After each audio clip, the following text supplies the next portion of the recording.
constitution à l'image des autres pays. Non, nous sommes Tchadiens et notre constitution doit refléter notre vécu, doit refléter notre quotidien. Voilà pourquoi nous avons adopté cette révision qui est une initiative parlementaire.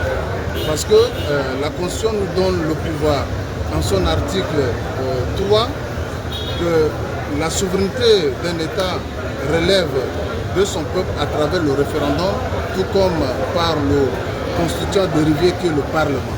Donc, 7 critères ont permis cette révision parlementaire, à savoir le préambule qui fait partie intégrale même de la Constitution, qui annonce tout déjà.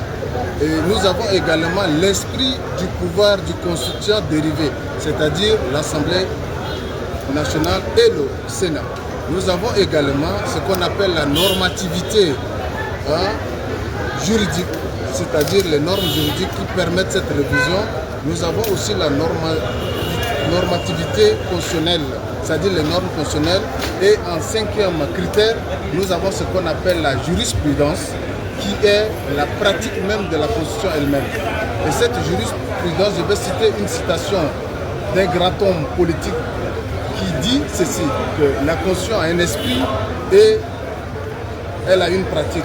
Fin de citation. C'est le général Charles de Gaulle qui l'a dit en 1958, quand la France devrait adopter sa Constitution.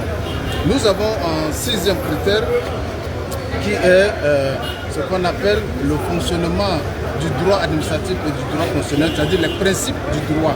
Et en dernier critère, nous avons ce qu'on appelle les droits et devoirs consacrés par la Constitution. Donc tous les constitutionnalistes du monde ne peuvent pas contredire cette révision parlementaire que nous venons d'opérer, parce que ça obéit aux critères demandés pour sa révision.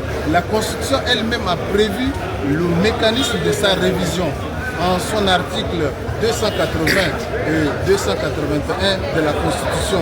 Ce mécanisme prévoit la révision de la Constitution. Et il faut aussi noter qu'il y a des avancées considérables dans cette révision constitutionnelle. Nous avons des nouveautés telles que le mandat des parlementaires, c'est-à-dire des députés et des sénateurs, qui est harmonisé à 6 ans. Parce que nous avons un parlement bicaméral doté de 2 chambres, la chambre haute qui est le Sénat et la chambre basse qui est l'Assemblée.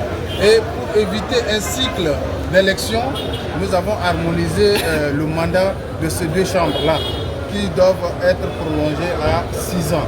Nous avons aussi le mandat du chef de l'État qui a été revu. C'est un septennat de 7 ans.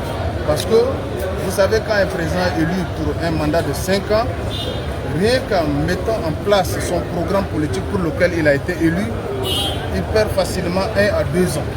Et quand on doit repartir encore en campagne, cela nous prendra du temps pour mettre en œuvre le programme politique du chef de l'État.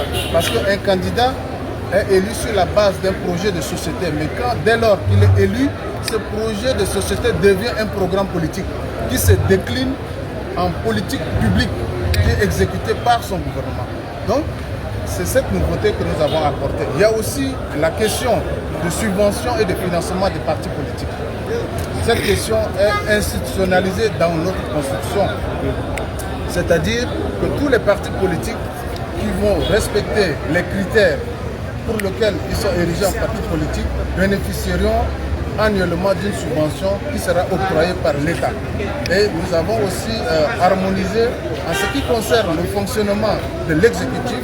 Le Premier ministre sera assisté désormais d'un vice-premier ministre qui va le supplier dans l'exercice de ses fonctions régaliennes.